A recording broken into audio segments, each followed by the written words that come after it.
Right, welcome to another video. So today we're going to be dragging the 205 back over here somewhere. That's going to come in handy because we'll be cleaning it, pressure washing it. I'm not too worried about making sure it's perfect because this paintwork, being 30 years old, and I think someone's had a go at respraying this. That's in the paint, you can't. I'll try polishing it out, it won't move. But yeah, give it a good wash. Snow foam, just to, because I can. And just try and get some of this. This is all dry now, and you can really see how rough it is, and it's pretty well ingrained. So, basically just start it up, let it run. I'll let it run while I do that, just to build some charge, because the battery seems to be holding a charge, but it's not great. But first things first, I'll put this door card back on quickly, and then we'll go from there. So yeah, I think I found why the sound quality was so bad. Not an awful lot left of that, is there? Literally, it's just turned to dust and falling apart. Never mind. It's not like the speakers. Stereo isn't the best, but it is the original one, so that's staying in. Quite like that.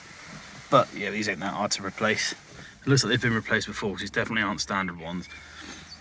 But yeah, so it's just a case of putting everything back together at the moment, making sure everything's seated in. Door card. I think this is going to be pretty much impossible to do one-handed down a minute. Sorry for the incredible camera work, Never said I was a professional. There we go. Get it all lined up. The popper should just push back in. We have to give it a bit of a little tap.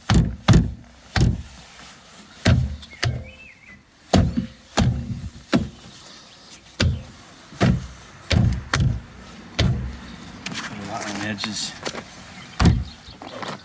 I'm not pushing it against the yellow car. Not that it makes a lot of difference. The rub strips actually touch perfectly. They're at the same level.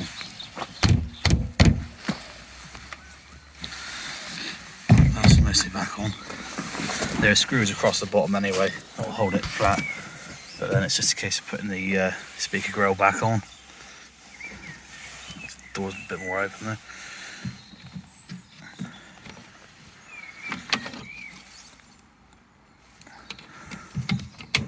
Try and put that underneath.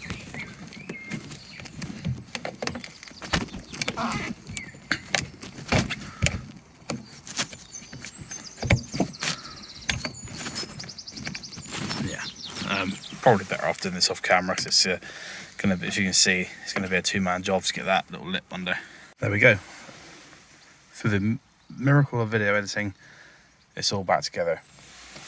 So let's get it started up. Let's go under the bonnet, put the battery on.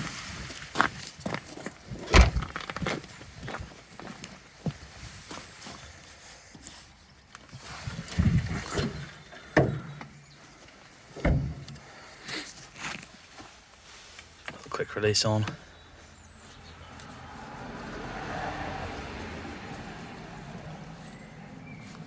There is coolant in there, by the way. It's on the minimum mark, but there is some in there. And it is clean. I know what these TU engines are like for fouling their coolant, but this head gasket has been done. So the rocker cover is leaking slightly, but I'm not too fussed by that. Due to the running issues I've been having, I may consider taking this head off again. It's not a big job, doesn't take very long.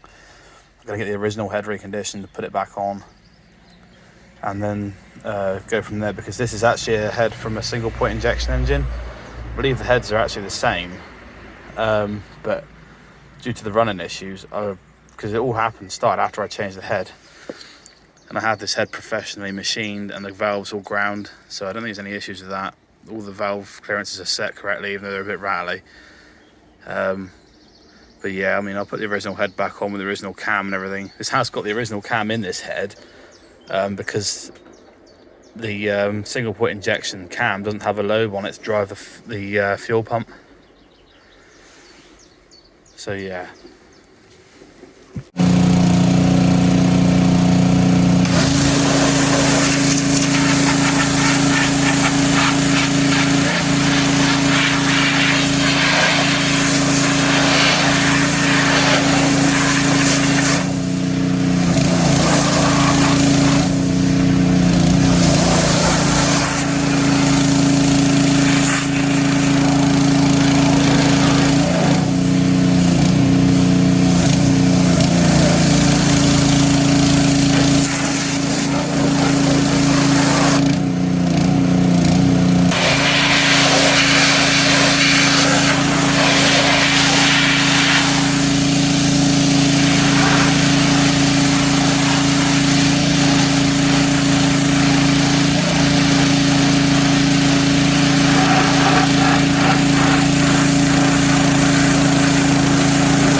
Right, there we are, all nice and clean, all that green gunk removed. Got a bit of the old snow foam action going. I didn't actually do any proper scrubbing on this. This has just literally been a quick get all the algae off and yeah, just tied it up. Yeah, it's basically get it drivable because I don't want to drive it around on the road covered in that rubbish. And I suppose the next step now really is to chuck it in for an MOT. I'll jack it up quickly and check a few bits and pieces. I won't just chuck it in as it stands because it's sat for so long. I'm going to have a quick look at the brakes and see what condition the discs are in, make sure nothing seized. But apart from that, I can't really see any issue. Apart from it does run a bit rough still, but once it's back on the road, I'll concentrate on getting it running absolutely perfectly again, as it once did before. But yeah, I've definitely got my interest back in this car because I lost it for a while. That's why it parked up for so long. I mean, I didn't have a lot of motivation to begin with because of things that were going on. But yeah, I mean, look at it. I see a few of these on the road again now. They seem to be getting a bit of a following, these cars do. But yeah, I mean, the bulk of my interest lately has been in that, which has had a lot of problems, and that which took over as daily driver, the Vauxhall Astra, when this was playing up, because it played up big time. But yeah, I mean, I probably will do a proper video soon showing how I detail this car. I mean, like I said, 30-year-old paint ain't going to come up perfectly, but the bumpers now look lovely because they're wet, but when they dry they go bright grey, so I'm going to put some product on those at some point. I've always been a bit hesitant to upload detailing videos to YouTube because people have such strong opinions on it. They tend to get very defensive over the way they do things. I mean, we're not all the same, and yeah, we all achieve better results than others. Some people do some things differently. I mean, I've never had any issues with the way I do things, but people do tend to get quite defensive. But yeah, that's the cleaning done anyway. It looks a lot better now than it did before. But I keep going on about XS wheels. They're here. They're a bit dusty at the moment, but these are like brand new. Like I said in the previous video, they literally were bought brand new from a dealership, and yeah, they were never put on a car, so they were stored in someone's loft for, well, since the 80s basically. They've got a few paint marks on them here and there because they were stored in a loft, but yeah, I've managed to get these replica centre caps. They look hell of a nice. I'm really pleased with those. I think they're off a van actually. I don't think they're actually replica, but whatever. I think they'll look really cool on that because I hate those white wheel trims. I'll be honest with you, they look alright on a white car, but not on a red one. They don't want it, and it looks different. I know, and some people do like it, but I personally don't. But yeah, it seems to be going well here. So yeah, I'll whip off a wheel a minute, and I'll have a look, see what we're looking at with the brake situation. It's time to just whip off this wheel a minute, just to check the brakes. I have spun the wheel. It does sound a bit rough. That's probably just down to where it's just been sat. Just put the old airline on here a minute, that'd be handy. I bet the compressor will cut in.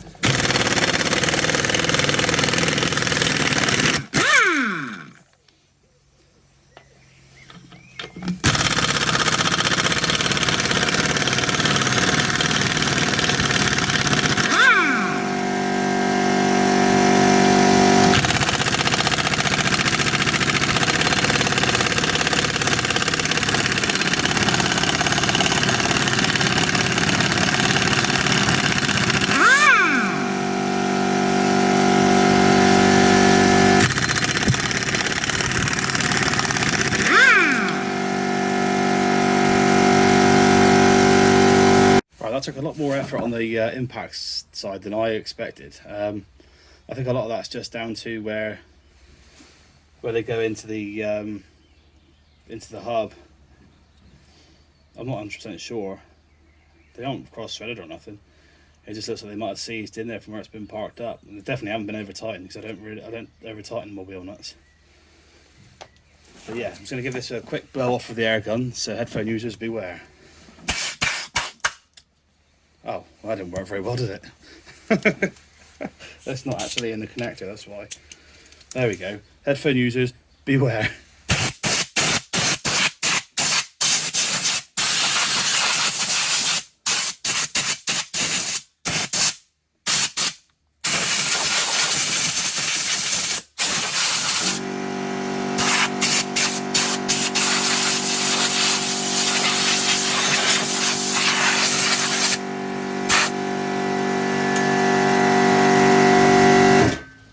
So it's not looking so bad in here.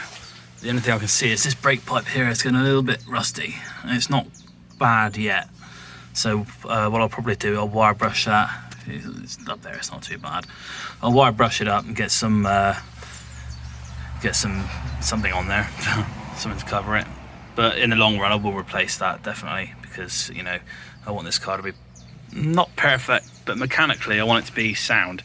This brake disc isn't as bad as it looks. It's just because it got wet from where I was washing it, and then where I was moving the wheels and stuff like that. It's just basically like rusty liquid that's been scraped around the wheel, but it's not that bad. I think these brakes are sort of passable. I mean, they probably want a bit of wire brushing and cleaning up. I shall do that off camera though. No one wants to watch me doing that. It's not interesting. But yeah, that seems like it'd be a pretty decent place to leave this one off anyway. So yeah, I've not really done anything. I've just investigated behind that wheel. I'll put the wheel back on for now. I'll park the car up and yeah, I'll do some more MOT prep in the next video. So if you like what you see and you want to see more of this project, definitely subscribe, because something like 93% of people who watch my videos haven't subscribed yet, which, you know, is fair enough if you don't want to, but you know, you're going to miss out otherwise. There's a hell of a lot more content to come up, so yeah, stay tuned.